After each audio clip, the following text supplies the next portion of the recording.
Yeah, man. I think, well, I love being a guy off the field that just anyone can really come to with anything, and just being a guy that's like an open ear. And if anyone's got any problems or anything going on, like I love sitting and listening to people and doing my best to maybe give a little guidance or anything. And I'm never always going to have the answers to anything by no means, but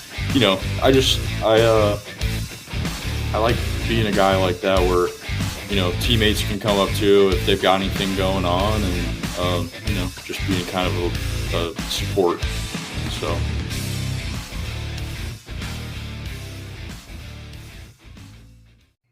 All right, guys, welcome back into another episode. It's the Show We Go Baseball podcast. Today's episode, we're dipping back into the Red Sox system. We got a guy who is a repeat customer on this show. He goes by the nickname of Big Tex, and his name's Trennor O'Donnell. And if you don't know Trennor already, he was a draft pick in 2023, and he spent 2024 in Salem. And I am going to ask you a little bit about Salem in a little bit here, but I know you just kind of spilled all this off air, but for the people listening, obviously, how has your offseason been? What kind of things have you been up to? And I guess what's the future plans for you this offseason? Yeah, so I think the offseason is going pretty well. I'm training at a tread out here in Charlotte. Just pretty much trying to put some extra velo on and work on the mechanics, kind of clean things up a little bit and just get ready for a big spring training. But besides that, yeah, the off season's going really well, and we're really looking forward to spring training. So, and you kind of mentioned too that you're working on adding some velo and some other things right now, and obviously it's a dead period in baseball. So I know that you can't hear from any of the coaches or staff or anything like that. Before the dead period started, though, what kind of things did the Red Sox talk to you about that they were looking at for 2025 out of you? And I guess what were some of the goals they laid out? Yeah, so last season, my average fastball was a little bit lower than we wanted as an organization.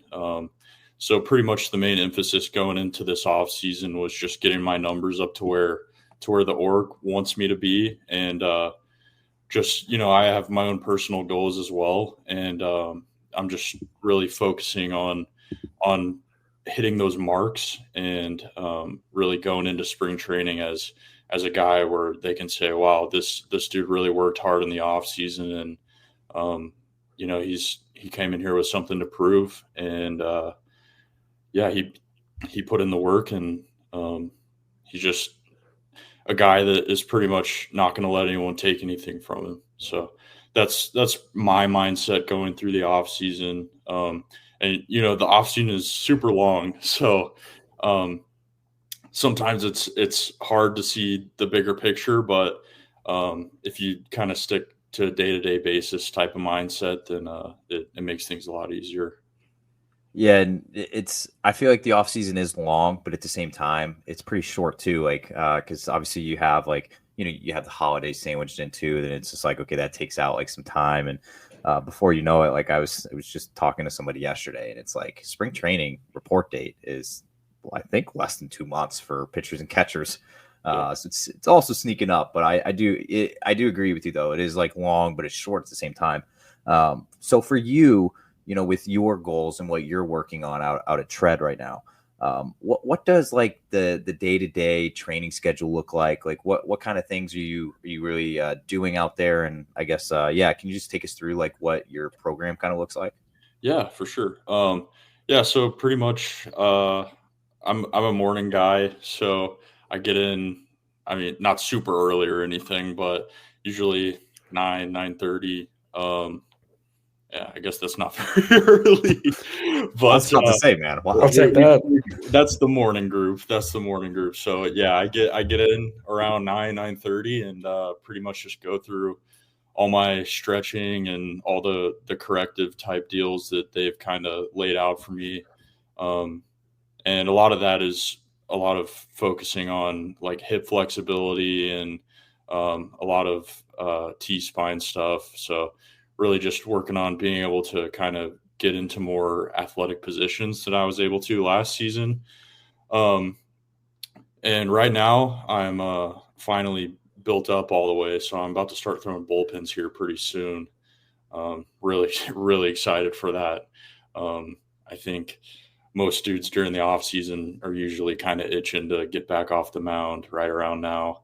So yeah, I'm doing all the correctives and stuff, and then usually go into my throwing phase, and I do all the water bag drills and all the fancy stuff. And it works, man. It's been working well, and been seeing a lot of great results, and we're trending in the right direction. But yeah, I usually lift like 3 times a week, I would say. Um, and it's pretty easy schedule. I'm usually done by like 1, so it's not too bad. And I've been really enjoying it, and been able to meet a lot of really cool guys, and a lot of the coaches out here are super cool. But yeah, I think everyone down here is just like super like minded, and everyone's working to just be the best that they can be. So being in an atmosphere like that really kind of helps you, drive yourself and drive other guys as well. So And I forgot to ask you this as well. Is this the first year that you've done something like this, like stayed out in Carolina and worked with Tread, or have you done something similar in the past with somewhere else? yeah, so this.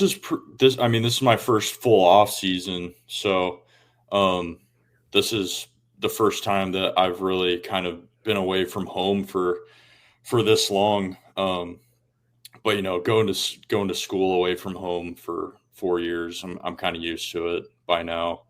Um, but yeah, it's always tough being away from family, and it never gets easier. I'm a big family guy, so I love all the time that I get with my family and friends back home. But there's things that need to get done, and things that need to be worked on to have the career that I want to have. So we're out here right now. Well, don't worry. I got a little special something to kind of show some love to back home later on in the pod. But I got to get my boring baseball related questions out of the way here. I want to ask you a few questions, obviously, about Salem and just this year. Like you said, this is like your official first full off season, like where you've kind of really gotten a full taste of professional baseball and what it comes in professional baseball player in the off season. But for you in Salem this year, can you just give me like a couple takeaways about like, going the whole year there and I guess how things went for you? Yeah, I would say my biggest takeaway from the season is just it was a lot of learning, and just kind of learning how the game is played at the professional level, and just learning how to adjust and adapt to the speed that the game is at now. And I think just learning a lot about myself and who I am as a pitcher, and learning how to pitch around guys. And it's a long season, and that was my first full professional season. It's a lot longer than a college season.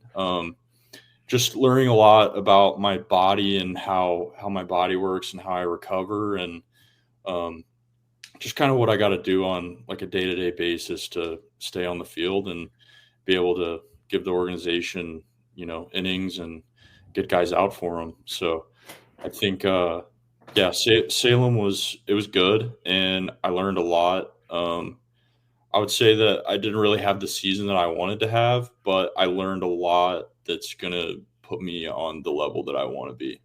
So And also another thing too that I noticed this year is the way that you were used this year, just coming out of the bullpen, starting some games, just being that like long man. I obviously we talked to a couple guys like Noah Dean and Matt Duffy and some other guys that were in similar roles to you as this year down in Salem, and they were I wanted to ask them. It's like, hey, like how do you prepare for that? Where you're not going to be doing the same thing every week. One week you're going to be starting a game, the next week you're going to be the length guy coming in the third inning. Like how did you prepare yourself for that role where you're kind of all over the place?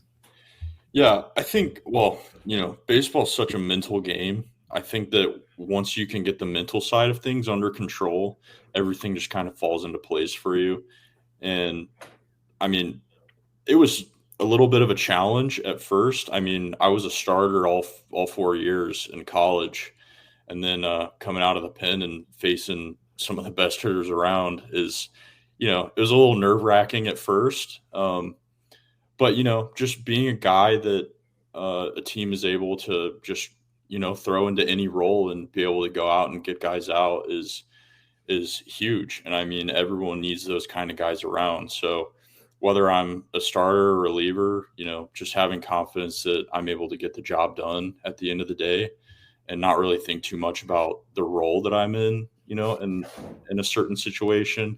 I think that's a really big deal. And I mean, I would say like the fastest way to get to the show is just by being a guy that can be reliable and do anything that they need you to do. So I think that I learned a lot having to be in multiple roles throughout the season. And it was a challenge that I really kind of liked, and it pushed me to be better and to kind of grind through it and learn a lot about myself.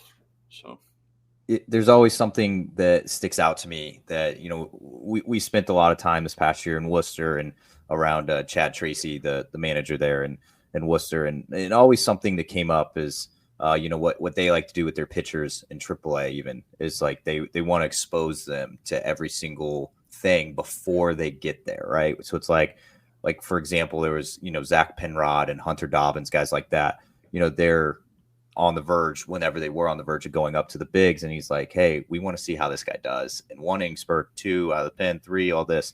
And he said, it's only going to help them when they get there. Do you kind of feel that way as well? I know you kind of said you're kind of happy you did it. And that you're doing it before you get to higher levels. It's only going to get tougher. Once high A, double A, the batters can get better. So you kind of happy you got this experience now while in low A to help you out once you do get to Greenville and above. Yeah, 1,000%. Absolutely. I think that, just having experience and having innings under your belt in just different situations is huge to just feeling comfortable in every situation. I mean, it doesn't really matter. You could be bottom of the ninth in the World Series and you got to come in out of the pen, and you got to be ready to go and feel comfortable and confident. So I think that just being in those multiple roles was super helpful. I would think like in the bigger picture sense type of thing. All right, Jamie, I want to shoot to you for if you have any baseball questions, because I'm going to shoot to this next part here where it's going to be life before the pros. And I have some stuff that I know we didn't ask Trennor on the podcast last offseason. So if you have anything like baseball related, now's your time. Yeah, I have a couple, and that also kind of feeds into what you're saying. But just going back to your first year, what are some adjustments you had to make, not just from pitching, but just adjusting being a minor league baseball player, making that transition? Yeah, I think just being intentional about everything, like just day in and day out. It's a grind and it's a long season. And I think the most important thing was just going into every day with like being fully intentional and just getting your work in and, getting 1% better every day. I'm a huge proponent on that saying. But yeah, I think getting 1% better every single day, showing up, being intentional, and just being a reliable guy is huge. Yeah. So I got one save opportunity. You a guy that likes being in those high leverage situations? I liked it. I liked it a lot. I think throughout my career, there's only been, a handful of times where I've ever come out of the bullpen, but getting my first save was pretty cool. And it's a pretty cool feeling to be able to close out a game. It's just different. So it was just like a new taste of something different for me. And I really liked it. And there was a lot of adrenaline coming out of the bullpen. So I was pretty juiced up, ready to go. Yeah. Did you have any idea going into that game that you might get put in that situation, or was it kind of a surprise how it happened? Yeah, I knew I was coming out of the pen. I didn't know if I was going to be like a middle relief guy or if I was going to close it out, but ended up coming into close, and it was a lot of fun. So yeah, it was a good time. I went back to the archives for this one. I saw you threw a perfect game in your high school debut. What was that like? Because I think that's a pretty good way to start your high school career right there. Yeah, it was. I mean, there's not many words that can really describe how I was feeling. I mean, I think I was like a freshman or like a sophomore or something. But yeah, it was pretty cool, and got a lot of aura points, as Duffy would say. But yeah, that was pretty cool, and not a lot of guys can say they've thrown a perfect game before. I mean, it's in high school, so I mean, not a huge deal, but you know, it still counts. Just when I was looked up, I was like, yeah, that's a pretty unique high school stat to have there. Yeah. I was going to say too that it was good leading me into this into the high school days, but I want to follow up on Jamie's question there on you closing the game. You said you liked it. I always have a thing that these closers are legitimate psychopaths, and you seem like you're too nice to be a closer. But did you get into that mindset of being like, I want to just strike out all these guys? Like, how do you flip that switch? Yeah, man. I think, well, you know, I love being a guy off the field that just anyone can really come to with anything, and just being a guy that's like an open ear. And if anyone's got any problems or anything going on, like, I love sitting and listening to people and doing my best to maybe give a little guidance or anything. And I'm never always going to have the answers to anything, by no means, but you know, I like being a guy like that where, you know, teammates can come up to if they've got anything going on, and you know, just being kind of a support. So, but yeah, flipping the switch, I would say on the field, I'm not as nice of a guy.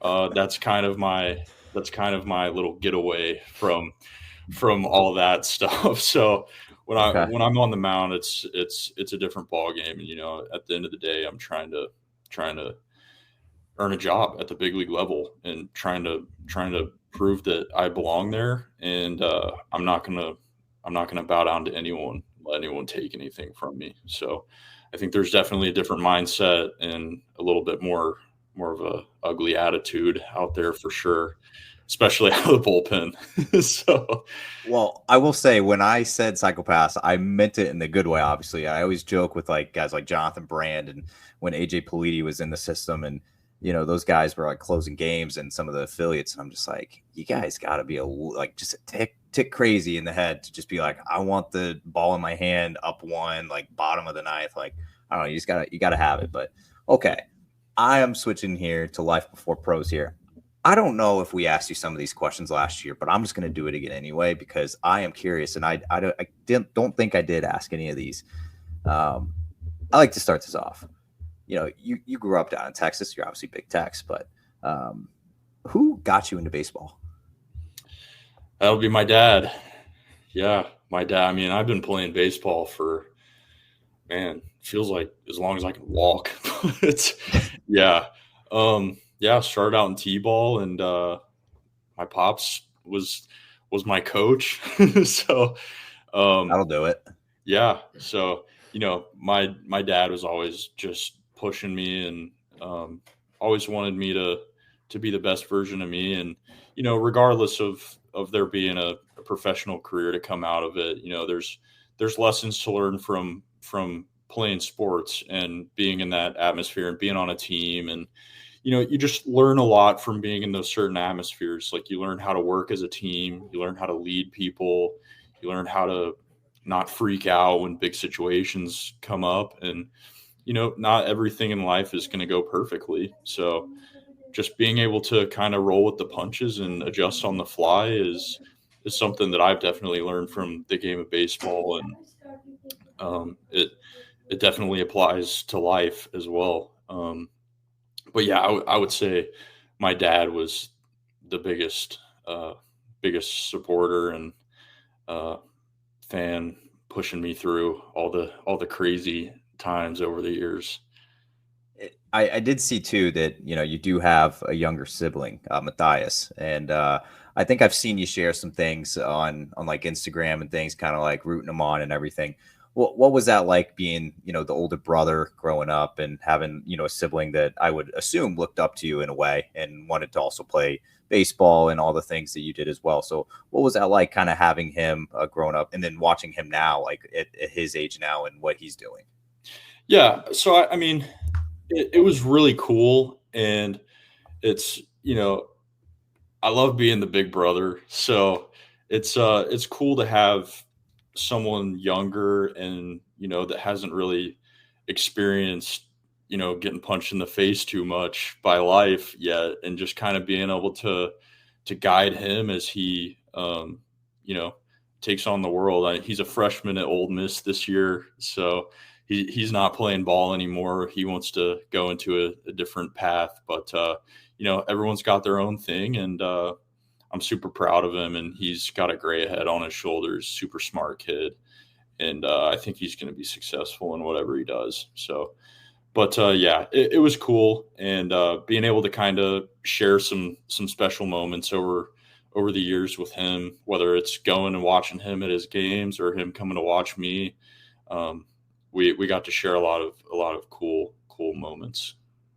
Yeah, I feel like he's gonna have an absolute blast at Ole Miss. I know that is a heck of a time, especially tailgating on Ole Miss football games, dude. That town, Oxford, man, it's the real deal.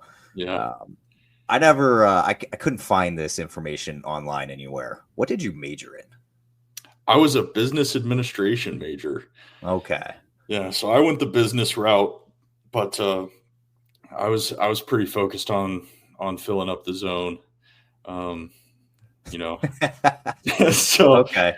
So yeah, but yeah, I was a business major, and I would say that I was a good student. I was a good student. I made good grades. I was on time to class, and it was never a problem because you gotta pass to play. So yep. So yep, mom and dad are listening. That's good. Yep. The reason I asked that question is because the last two guys I've had on this podcast, actually, one was a kinesiology major, the other one was a psychology major, and they both were telling me they're just like, yeah, I majored in psychology because a lot of baseball is mental, and I just wanted to kind of learn that side while I was that age. And I'm like, dude, you're absolutely genius. Like, I never even thought of it that way. The other guy, CJ Culpepper with the Twins, he was just like, I was a kinesiology major. I wanted to learn how my body like threw a pitch and if I was doing it right and all this. And I was just like, dude, like you guys are like smarter than like I think people give you credit for. It's like you guys already think about some of these things, and it's like, oh yeah, I did this because of this. So I had to ask. I wasn't sure if there was like a unique one or something like that out there. No, pretty general business, man. Okay, we'll get a big league contract, and after the career's over, we'll fire up a business or something. There you go. All right. So I told you I was going to show some love to the hometown here. It's a place that's near and dear to my heart as well now, the city of Grapevine, Texas. You also, I don't know. I'm a little confused. So did you play for 2 or 3 different high schools? Or 2? 2. Okay. Yeah. So can you just tell?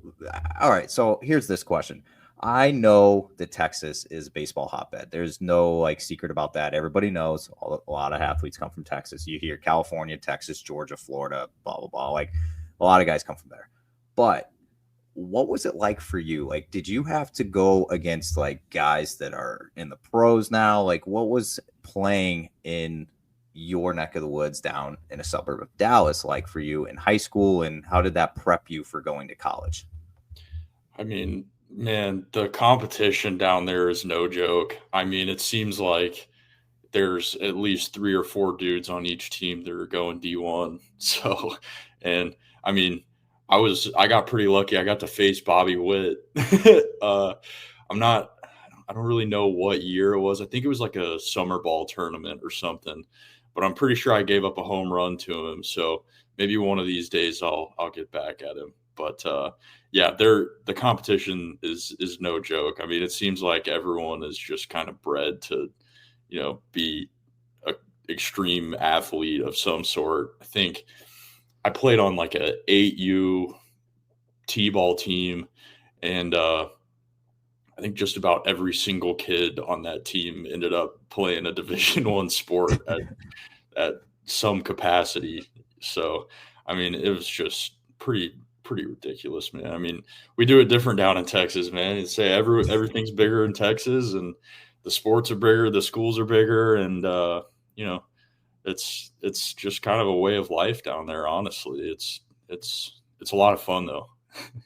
Okay, well, I'm gonna have a couple more Texas questions later, but before I kind of jump to another thing here, I wanted to ask you this. I had one of your fellow big men in the organization on the show, Blake Wehunt, about a couple weeks ago, and something that fans I think are starting to notice as he's getting a little higher in the system, like obviously he got up to Portland this year, is he has this unique head whack where he just like throws his, it's just, I can't even explain it. It just looks unique.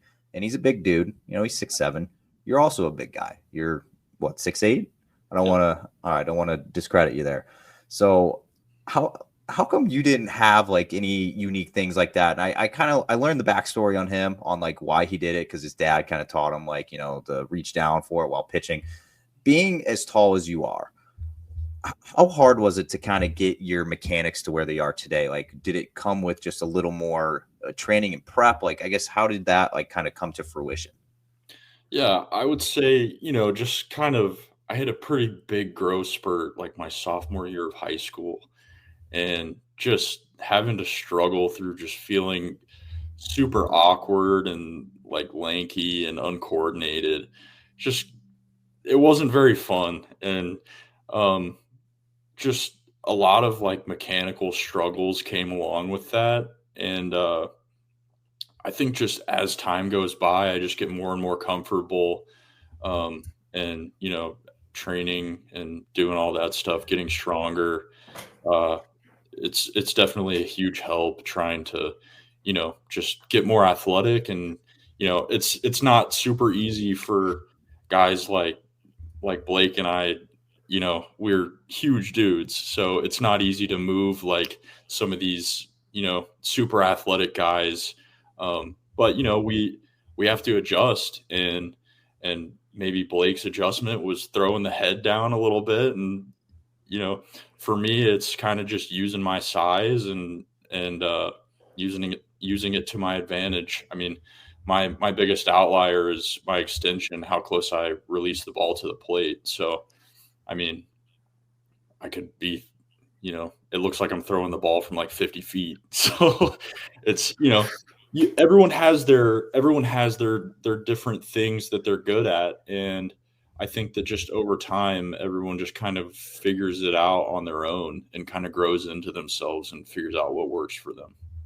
Yeah. I don't know if you've had a chance to get down to the complex after this past draft the Red Sox had, and saw the group of pitchers that they drafted. And, it's, guys like Brandon Clark, Peyton Tolley, the list goes on.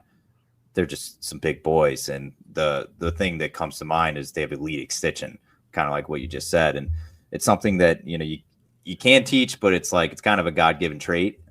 So I feel like, you're just right in that. You and Blake as well are right there in that from the last draft as well. But Jamie, do you have anything else before I'm going to jump to some other things off the field, if you have anything? Yes. What was it like growing up pitching that Texas heat? I'm guessing you pitched in some pretty humid days, and what was it like just dealing with that? Yeah, I mean, get used to it over time, but there were definitely some summers that you're just out on the field. Maybe it's like you're not throwing or something. You're just kind of sitting out there, and it's a turf field. It's like 110 degrees out. I've had games where the bottom of my cleats melted because it's so hot on the turf. But it's just going back. You got to roll with the punches, man, and just stay hydrated for sure. So Yeah. you don't want to pass out on the field, but. Yeah, it gets hot down there for sure. And I don't, Andrew, have you experienced a Texas summer yet, or Nope. you? Yeah. Nope. Well, It's I think luck, it's man. dude, Texas in I think Texas in the, let's say, late fall and the start of winter is perfect, honestly. Yeah. I don't think you can get any better than that. I mean, like mid 60s, 70s, like does get a little chilly at night, but I mean, I love it. I mean, I grew up in the Midwest, man. It's like that's like St. Louis weather to a T. So I'm gonna report back to you probably during the summer. Right on. We'll find out. Yeah. So I forget who we had on a couple weeks ago or a couple months ago. And they were talking about just in Portland and just that shock they had from being their opening day when I think it was snow on the ground last year. I think they were from the South and just like, they're like, yeah, this gets pretty cold being there that time of year. Yeah, I think it was Drew Earhart. He's a Florida guy, and he was just like, dude, that was and I think Blaze Jordan as well, you know, he's a Southern guy, and he's just like, that was not fun. Yeah. You know, I was a little bit kind of like, I felt kind of lucky that I went to school at Ball State, you know, getting drafted by Boston. So I feel like I kind of am ready for some colder weather outings. And I've done it before, so okay. Just all right.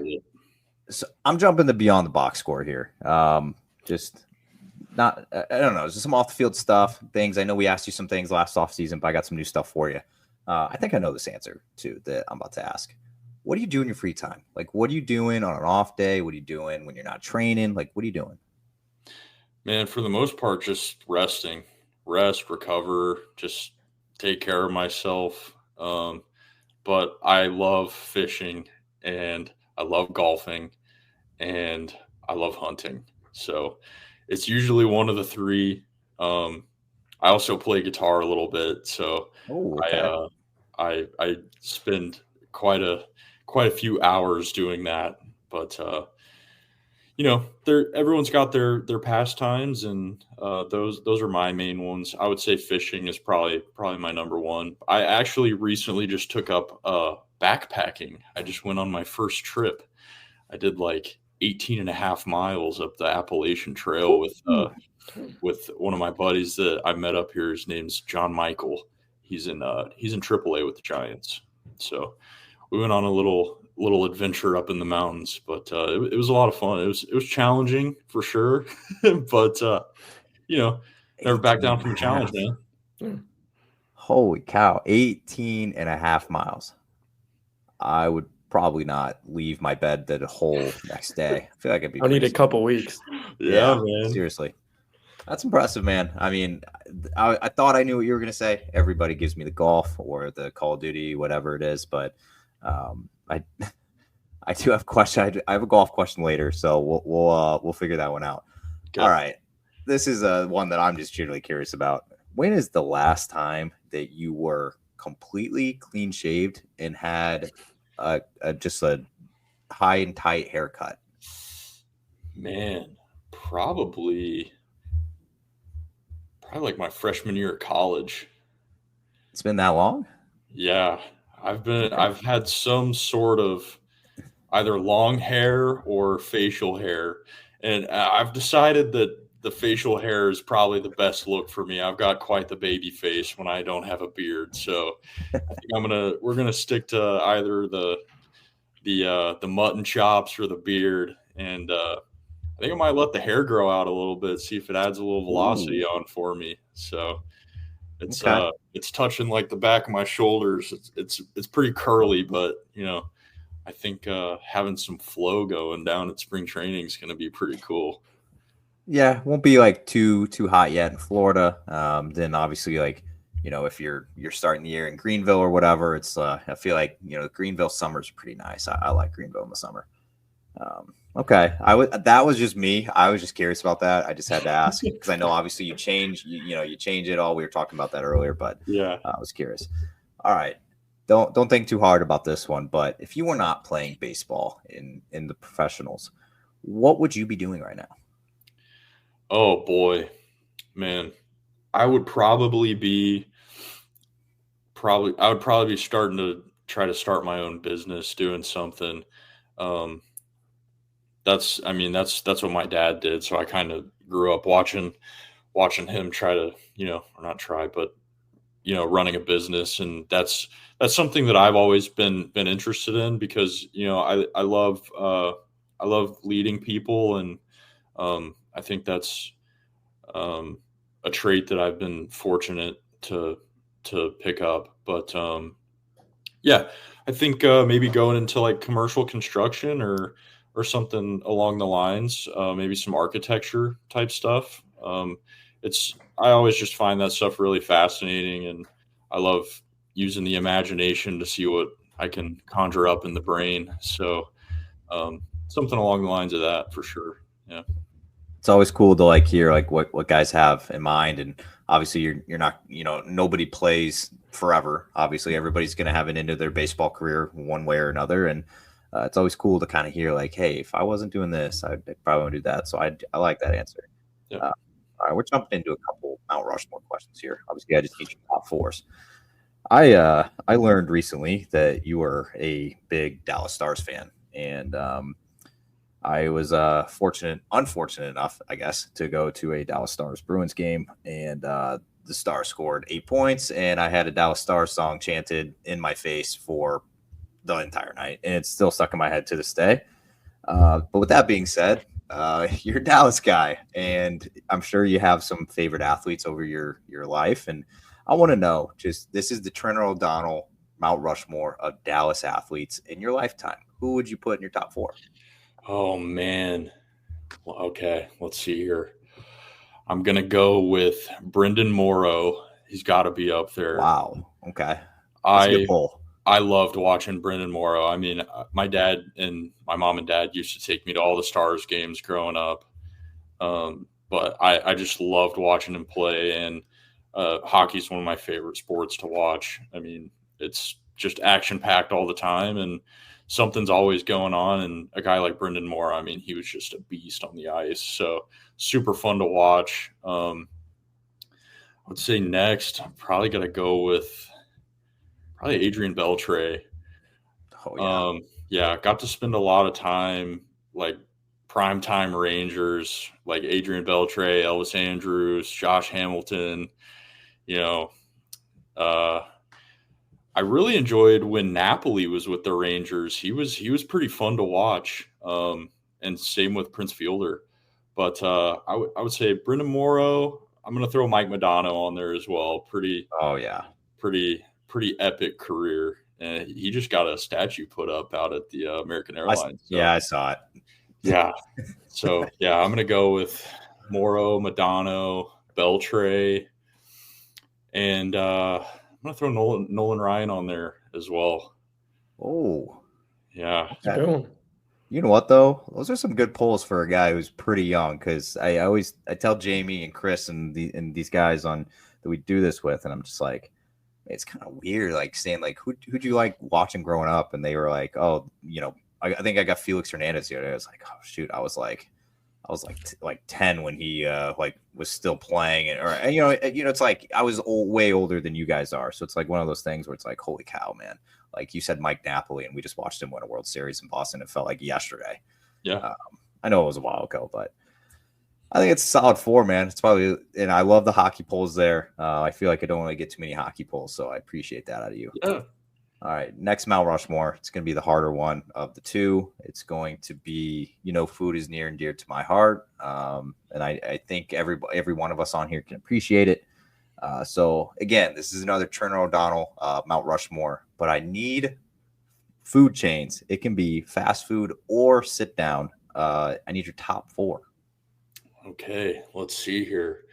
Number 1, Whataburger. It's got to be, dude. Texan at heart. It's the number 1 spot to go. I have something to say later about that. Oh boy, here we go. But yeah, Whataburger is, it's great. I've been limiting my fast food supply through the off season, trying to really stay in shape and show up to spring training looking good. So that's no fair. Whataburger for me. But yeah, back in the day, that was the go-to. So that'll be number 1. I'm gonna go with In-N-Out, number 2, Big In-N-Out Ooh. guy. Love it. Little double. Some animal fries. Can't go wrong. Wow. You can't go wrong. This might surprise you, but I love a Smoothie King, man. Smoothie King is Solid. pretty That's top good. notch. I love a Smoothie King, and I'm gonna throw Jersey Mike's on there as well. Good man. Jersey Mike's is just. I actually had a sandwich yesterday, so I love a number 13 from Jersey Mike's, man. Dude, our guy Mike never does us wrong. Never does us wrong, dude. I love that. I think that's the first Jersey Mike's I've gotten this offseason. So thank you for that. I love Jersey Mike's. Oh yeah. Jamie, I got one last segment to end it on. Do you have any like random one-offs here? I do. So you're opening your Spotify Wrapped. What is your top 5 songs from the year? Just your go-to music. Ooh, that's a Oh, good dude, I'm a metalhead, man. I love Metallica. I did see this. I love Metallica. They're just like they're awesome. I love it. I can play every single Metallica song that they've ever written on guitar. So I think the first song I ever learned to play was Inner Sandman. So yeah, number 1 for me this year was Metallica. I think I had some Pantera on there, some Lamb of God a little bit. I think my top 5 songs, I wouldn't be able to tell you my top 5 songs that were on there, but I'm a metalhead, man. It fires me up. I love listening to it in the weight room. Keeps the blood pumping, and all my warm up songs are pretty hardcore. So, I like to think that it gets the fans going too. Yeah. What's the best concert you've been to? Oh man, I went and saw Metallica last offseason in St. Louis with my buddy Zach Cole. He's in the Astros organization. I think he's their number 4 prospect right now, so he's doing well for himself. But yeah, that's he's my homeboy. We were roommates in college, and so I flew up there and we went to go see the show together. But man, it was incredible. It was a pretty incredible time. That's one concert I've always wanted to be. I'm not a big metal person, but I've listened to Metallica, and that's always one concert that's on my bucket list. I recommend it, man. It was a good time. And Pantera was there doing like some opening shows, and it was pretty cool. It's a good time. You're a big metal guy, so I'm going to ask this. Don't get offended by this. Would you consider Motley Crue like real rock? Yeah, Okay. I would say it's there's different like category. Like, yeah, they're in a different category than Metallica. Yeah, I would say they're like hair metal, like okay, that sort of deal. But I love Motley Crue. They got some great music, and that's my favorite. I mean, yeah, dude, they've got some freaking killer songs, dude. So, okay. Yeah, I just wanted to double check because I saw your Spotify Wrapped you uploaded to your IG, and the only reason why I remember it is because it was so different than everybody. You see like Post Malone's, you see like Morgan Wallen, you see like all the Drake, like all the all the big guys. You posted one, and it was like Metallica, like metal, and all this, and I'm like, it's just Trennor, man. It's so unique. I love it. It's so different than everybody else.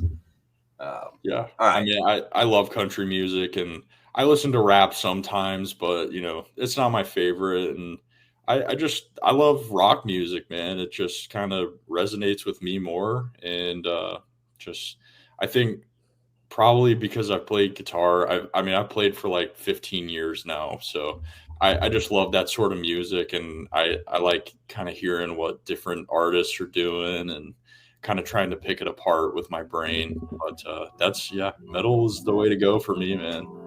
All right. I don't hate it, man. All right. I got one last segment here before we end it. You're giving us a ton of your time. It's just going to be a quick one. Like you can just go off the top of your head. I might ask a why you think like this, if you might be in the minority here. So we'll see. There's a couple on here that I'm going to have to ask, like, you got to validate yourself here.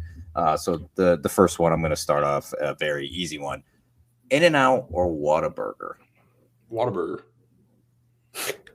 Can I ask why? Like, what about Whataburger is over In-N-Out? I think every bit of it. It's it's for me the sweet and spicy bacon burger with some fries and a milkshake, dude. It's unbeatable.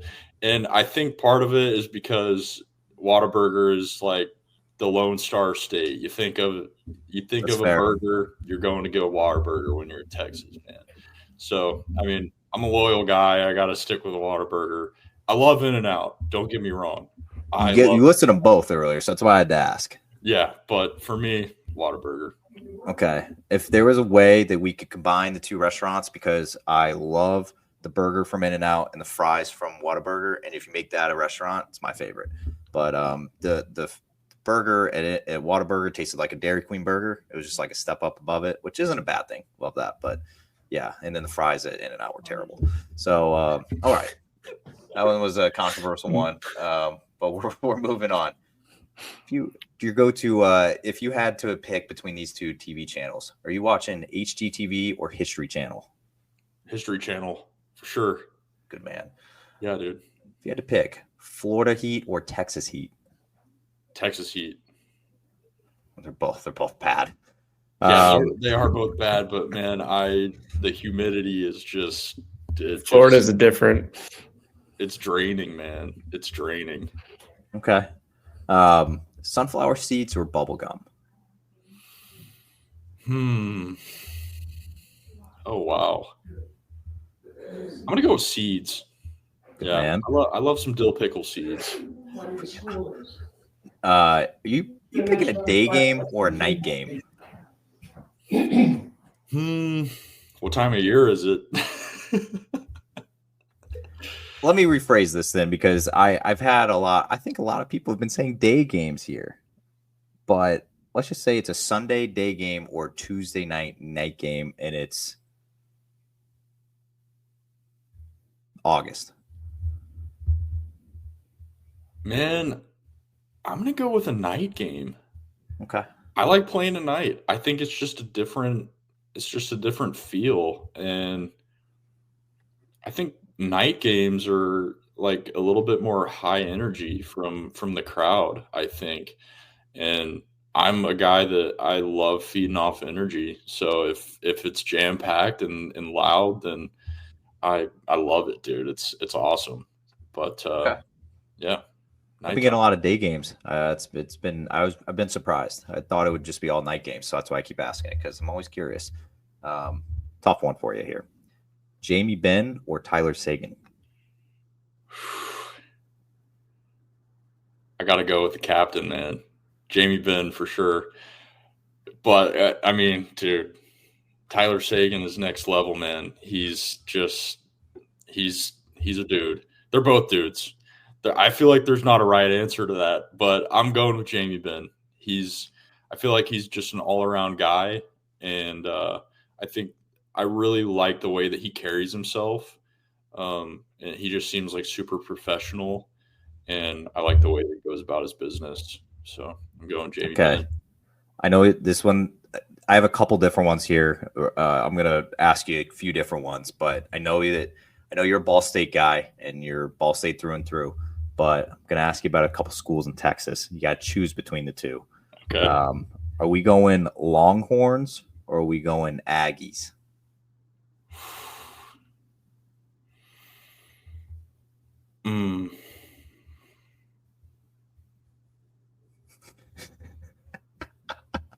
Yes, sir. Okay. All right. Now we'll go again. Are we going Aggies or are we going Baylor? Oh, gig 'em. Come on. Okay.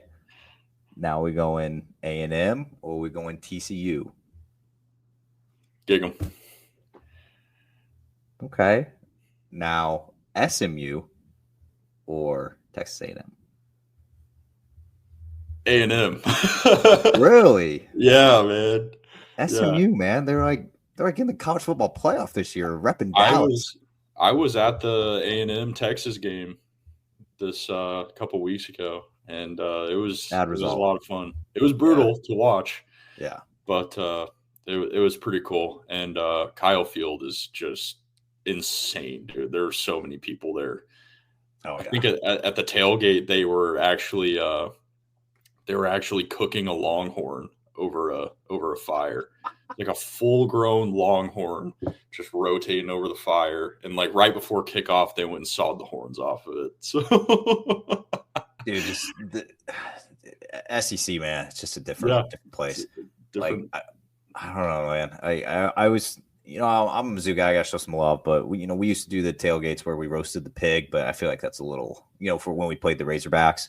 I feel like that's like kind of like a little more, but a whole longhorn and sawing the horns off, that's like next level, man. Like roasting the pig, that's pretty normal. That's standard operation. That is a whole other. That's crazy, man. All right, I got 2 questions left here.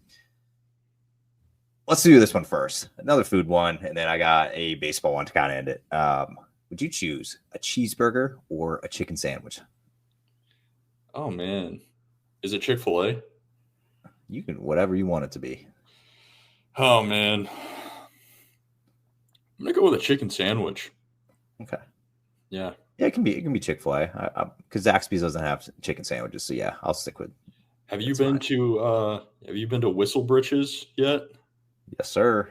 Yep, that's a good chicken sandwich. That chicken at Whistlebritches in Southlake, Texas, is one of the best fried chicken I've ever had in my life. It's just not a chain, so like I can't ever like be like, oh, like everybody go try it, 'cause you gotta be in Southlake, Texas. So it's life changing, man. It'll change your life. it was even good reheated. I'm gonna leave it at that because my wife like didn't finish all hers. We reheated it and it was still as crispy as it was when they served it to us. Freaking insane. All right, last one to end it on here. This one's a tough one for some pitchers, so let's hear this. Would you rather have a strikeout or an inning-ending double play? Oh man, what's the context of the strikeout? The strikeout to end the inning, or just any strikeout? Just any strikeout. I'm gonna go with a double play, man. I think that's, for me, is one of the most satisfying things. Like getting a little bit of a pickle, you got a guy on first, and just get an easy grounder, and trust your dudes back there, and it's a really good feeling to get a double play to get out of something. So all right, yeah, maybe I'll fix that for next time. I'm gonna do an inning strikeout. We'll see what that is. Maybe it'll help weigh the scales a little bit more even. But Trennor, you gave us a ton of your time, man. We appreciate hopping on with us, and we're obviously looking forward to seeing you in spring training. Obviously, it's a big one for you, and we're rooting nothing but best for you going into 2025. But Trennor, thank you so much for hopping on. Yeah, appreciate you. Thank you so much. It was a lot of fun. Yeah.